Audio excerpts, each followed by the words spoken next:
સમાચાર સવારમાં આપનું સ્વાગત છે।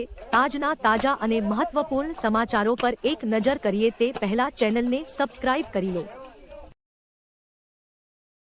આજના સૌથી પહેલા સમાચારની વાત કરીએ તો ગુજરાતના 10 જિલ્લામાં ભર ઉનાળે વરસાદી માહોલ। ભાણવડમાં મિની વાવાઝોડું ફૂંકાયું તો અંજારમાં અનેક ઠેકાણે વરસાદી પાણી ભરાયા। હવામાન વિભાગ દ્વારા સાયક્લોનિક સર્ક્યુલેશન સિસ્ટમ સક્રિય થતા ગુજરાતના વિવિધ ભાગોમાં વરસાદની આગાહી કરવામાં આવી હતી, જેને પગલે છેલ્લા કેટલાક દિવસોથી ગુજરાતના વિવિધ જિલ્લાઓના વાતાવરણમાં પલટો જોવા મળી રહ્યો છે। ગઈકાલે ગુજરાતના અમદાવાદ, અરવલ્લી, બોટાદ, બનાસકાંઠા, ભાવનગર, સાબરકાંઠા, પાટણ, કચ્છ અને મોરબી સહિતના જિલ્લાઓમાં વરસાદી માહોલ જોવા મળ્યો હતો। બીજા સમાચારની વાત કરીએ તો રાજપૂતોની રૂપાલાને ચીમકી। 19 તારીખ સુધી રૂપાલાની ઉમેદવારી રદ નહીં થાય તો જીએમડીસી ગ્રાઉન્ડમાં આંદોલન કરીશું। રાજકોટ લોકસભા બેઠકના ભાજપના ઉમેદવાર પરસોત્તમ રૂપાલાએ થોડાક દિવસ પહેલા ક્ષત્રિય સમાજ વિશે કરેલા નિવેદનનો વિરોધ ધીમે ધીમે ગરમાઈ રહ્યો છે। રાજકોટના રત્નપ્રમાં ક્ષત્રિયોનું મહાસંમેલન યોજાયું હતું, જેમાં ગામે ગામથી લાખોની સંખ્યામાં ક્ષત્રિય યુવકો આવ્યા હતા। આ સંમેલનમાં ક્ષત્રિય આગેવાનોએ ચીમકી આપતા કહ્યું હતું કે જો આગામી 19 તારીખ સુધી પરસોત્તમ રૂપાલાની ઉમેદવારી રદ થશે નહીં તો અમદાવાદના જીએમડીસી ગ્રાઉન્ડમાં આંદોલન કરાશે અને માત્ર અમદાવાદના જીએમડીસી ગ્રાઉન્ડ જ નહીં સમગ્ર દેશમાં આંદોલન કરાશે, જે આંદોલનનો બીજો ભાગ હશે। આગળ સમાચારની વાત કરીએ તો લોકસભા ચૂંટણી 2024 માટે ભાજપ તથા કોંગ્રેસના ઉમેદવારોએ નામાંકન ફોર્મ ભર્યા। બનાસકાંઠા લોકસભા બેઠકના કોંગ્રેસ ઉમેદવાર ગેનીબેન ઠાકોરે લોકસભા ચૂંટણી માટે નામાંકન ફોર્મ ભર્યું અને સભાને સંબોધિત કરતી વખતે ભાવુક થયા હતા। બીજી તરફ પોરબંદર ભાજપના ઉમેદવાર મનસુખ માંડવિયાએ નામાંકન ફોર્મ ભરી 5 લાખની લીડથી જીતવાની વાત કરી હતી। આ સિવાય ભરૂચ બેઠક પરથી ભાજપના ઉમેદવાર મનસુખ વસાવાએ પણ ચૂંટણી ફોર્મ ભર્યું છે। બીજી તરફ સુરેન્દ્રનગર લોકસભાના ઉમેદવાર ઋત્વિક મકવાણા પણ ફોર્મ ભર્યા બાદ રોડ શો પર જનમેદની જોઈને રડી પડ્યા હતા। આ સિવાય પંચમહાલથી ભાજપના રાજપાલસિંહ જાદવ અને વાઘોડિયા વિધાનસભા બેઠક પરથી ભાજપ ઉમેદવાર ધર્મેન્દ્ર વાઘેલાએ ગઈકાલે નામાંકન ફોર્મ ભર્યું છે। આગળ સમાચાર જોઈએ તો અમરેલીમાં કેસર અને હાફૂસ કેરીનું આગમન થઈ ગયું છે। રાજ્યમાં કાળઝાળ ગરમીની શરૂઆત થઈ ગઈ છે। સ્વાદના શોખીન લોકો કેસર કેરીની આતુરતાથી રાહ જોઈ રહ્યા છે, ત્યારે એમના માટે ખુશીના સમાચાર સામે આવ્યા છે। અમરેલીમાં કેસર અને હાફૂસ કેરીનું આગમન થઈ ગયું છે। ફ્રૂટ માર્કેટમાં 10 ક્વિન્ટલ કેસર કેરીની આવક શરૂ થઈ ગઈ છે। અમરેલીમાં અત્યારે કેસર કેરીના 20 કિલોના ભાવ 2400 થી 3200 રૂપિયા સુધીનો બોલાઈ રહ્યો છે, જ્યારે હાફૂસ કેરીનો 20 કિલોનો ભાવ 2600 થી 3700 રૂપિયા સુધીનો ભાવ છે। બીજા સમાચારની વાત કરીએ તો રૂપાલા પર મેવાણીના પ્રહાર, ઘમંડના કારણે તેમની જીભ લપસી છે। આ ક્ષત્રિય બહેનોનું નહીં સમગ્ર ભારત ભૂમિની બહેનોનું અપમાન છે। ગઈકાલે કોંગ્રેસના બનાસકાંઠા લોકસભા બેઠકના ઉમેદવાર ગેનીબેન ઠાકોરે ઉમેદવારી ફોર્મ ભર્યું હતું। ઉમેદવારી ફોર્મ ભરતા પહેલા જન આશીર્વાદ સભાનું આયોજન કરવામાં આવ્યું હતું, જેમાં કોંગ્રેસ પ્રદેશ અધ્યક્ષ શક્તિસિંહ ગોહિલ સહિતના નેતાઓ ઉપસ્થિત રહ્યા હતા। આ સમયે વડગામના ધારાસભ્ય જીગ્નેશ મેવાણીએ પરસોત્તમ રૂપાલા પર પ્રહાર કર્યા હતા અને કહ્યું હતું કે ઘમંડના કારણે તેમની જીભ લપસી છે। આ ક્ષત્રિય સમાજની નહીં પણ સમગ્ર ભારત ભૂમિની બહેનો દીકરીઓનું અપમાન છે। આગળ સમાચાર આવી રહ્યા છે તે મુજબ રૂપાલા સામેના ક્ષત્રિય સમાજના વિરોધ અંગે પાટીલનું નિવેદન। આ બાબતને લઈને અમે ગંભીર છીએ અને આનો સુખદ નિવેડો આવે તેવા અમારા પ્રયાસો છે। રાજકોટ બેઠકના લોકસભાના ભાજપના ઉમેદવાર પરસોત્તમ રૂપાલા આજે દિવસમાં પોતાનું ઉમેદવારી ફોર્મ ભરવાના છે। જો કે તેમના દ્વારા કરવામાં આવેલી ટિપ્પણીને લઈને હજી પણ ક્ષત્રિય સમાજમાં રોષ છે, જેને લઈ અધ્યક્ષ સી.આર. પાટીલે જણાવ્યું કે ક્ષત્રિય સમાજના આગેવાનો, ભાજપના આગેવાનો, મુખ્યમંત્રી ભૂપેન્દ્ર પટેલ, ગૃહમંત્રી હર્ષ સંઘવી અને હું પોતે તેમના સંપર્કમાં છીએ અને તેમની સાથે વાત ચાલી રહી છે। તેનો સુખદ નિવેડો આવે તેના માટે અમે પ્રયત્નો કરી રહ્યા છીએ અને આ બાબતે અમે ગંભીર છીએ।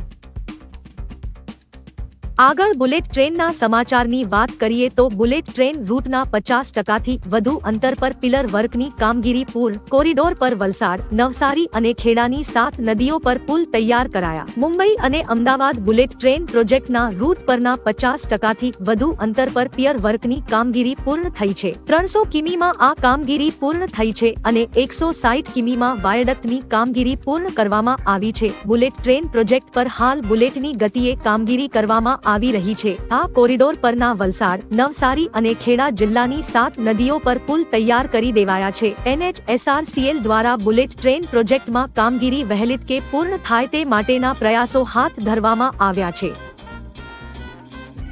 પીટી જાડેજાનું મોટું નિવેદન, કહ્યું ક્ષત્રિય ભેગા થશે તો પીએમ પણ ક્ષત્રિય હશે। રાજકોટના રતનપર ખાતે ક્ષત્રિયોનું અસ્મિતા મહાસંમેલન યોજાયું હતું। રૂપાલાની ટિકિટ કેન્સલ મામલે ક્ષત્રિયોએ સંમેલન યોજી આગામી કાર્યક્રમની ચીમકી સરકારને આપી છે। પીટી જાડેજાએ સભામાં કહ્યું કે જે દિવસે એક છત નીચે 22 કરોડ ક્ષત્રિયો આવી જશે તે દિવસે દેશનો પીએમ પણ ક્ષત્રિય હશે। નિવેદનનો વિડીયો વાયરલ થયો છે। ખાસ કે રૂપાલાની ટિકિટ 19 એપ્રિલ સુધી રદ નહીં થાય તો ક્ષત્રિય સમાજ અમદાવાદમાં આંદોલન કરશે।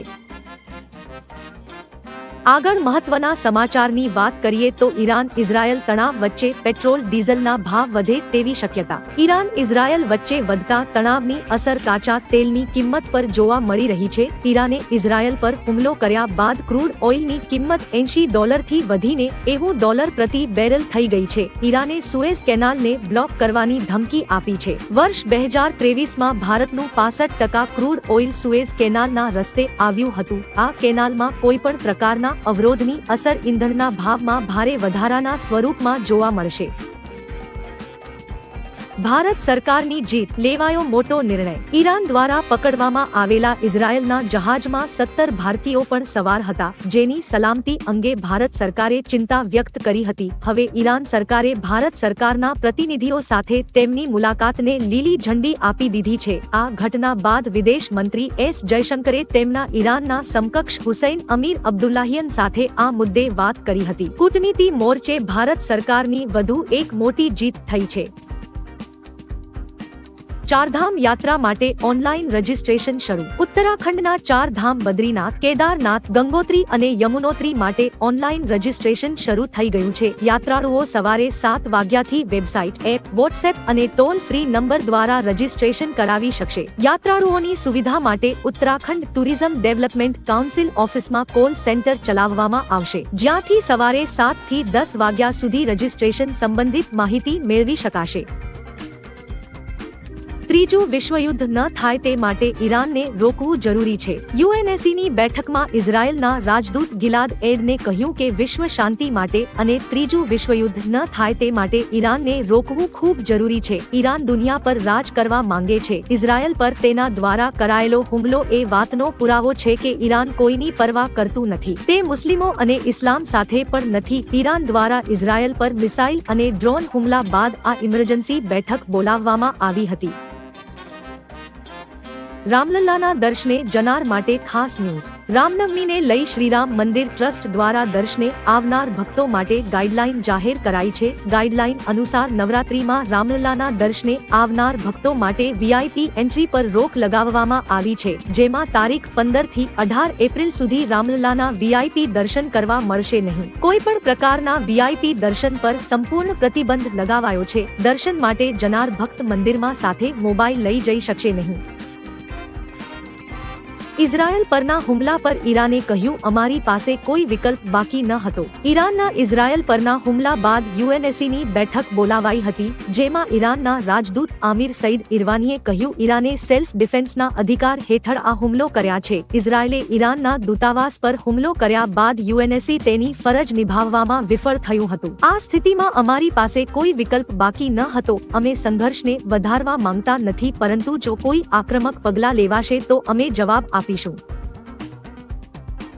જીતનો શ્રેય યુવા વિકેટકીપર ધોનીને જાય છે। વાનખેડે સ્ટેડિયમમાં રમાયેલી મેચમાં સીએસકે એ મુંબઈને 20 રને હરાવ્યું હતું। સીએસકેના કેપ્ટન ઋતુરાજ ગાયકવાડે આ જીતનો શ્રેય એમએસ ધોનીને આપ્યો છે। ગાયકવાડે કહ્યું કે યુવા વિકેટકીપરે ધોનીએ છેલ્લી ઓવરમાં 3 સિક્સ ફટકારી હતી, જેથી અમને ઘણી મદદ મળી હતી। આ રન અમારી જીતમાં મહત્વના સાબિત થયા હતા। અમારે આવા સ્થળો પર 10-15 વધારે રન કરવાની જરૂર હતી। ધોનીએ છેલ્લી ઓવરમાં 4 બોલમાં 20 રન કર્યા હતા। કેજરીવાલ પર આવ્યો સુપ્રીમ કોર્ટનો ચુકાદો। સીએમ કેજરીવાલની અરજી પર સુપ્રીમ કોર્ટમાં સુનાવણી થઈ હતી। સુપ્રીમ કોર્ટે ચૂંટણી પ્રચાર માટે કેજરીવાલને રાહત આપવાનો ઇનકાર કર્યો છે। સાથે જ સુપ્રીમ કોર્ટે ઈડીને નોટિસ જારી કરીને 24 એપ્રિલ સુધીમાં જવાબ માંગ્યો છે। સુપ્રીમ કોર્ટે કેસની વધુ સુનાવણી માટે 29 એપ્રિલની તારીખ નક્કી કરી છે। આ અંગે અરવિંદ કેજરીવાલના વકીલ અભિષેક મનુ સિંઘવીએ વહેલી સુનાવણીની માંગ કરી, જેના પર સુપ્રીમ કોર્ટે કહ્યું કે 29 એપ્રિલ પહેલા કોર્ટ પાસે તારીખ નથી।